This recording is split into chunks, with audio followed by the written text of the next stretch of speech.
ইসরায়েলের আগ্রাসনের বিরুদ্ধে বিশ্ব সম্প্রদায়ের নীরবতা নিয়ে পাকিস্তান পিপলস পার্টির চেয়ারম্যান ও সাবেক পররাষ্ট্রমন্ত্রী বিলাওয়াল ভুট্টো জারদারি কঠোর সমালোচনা করেছেন।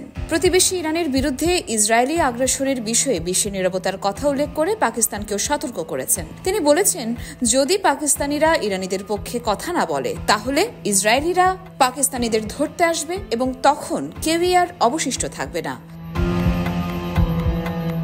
সোমবার পাকিস্তানের জাতীয় পরিষদের অধিবেশনে বক্তৃতা দেবার সময় বিলাওয়াল বলেন, প্রথমে তারা ফিলিস্তিনিদের জন্য এসেছিল, কিন্তু বিশ্ব কথা বলেনি, কারণ তারা ফিলিস্তিনি ছিল না।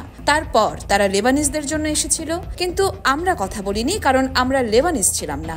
এবং তারপর তারা ইয়ামেনিদের জন্য এসেছিল, কিন্তু আমরা কথা বলিনি, কারণ আমরা ইয়ামেনের নই। তিনি বলেন, এখন তারা ইরানের জন্য এসেছে। আমরা যদি কথা না বলি তাহলে তারা যখন আমাদের জন্য আসবে তখন আর কেউ থাকবে না।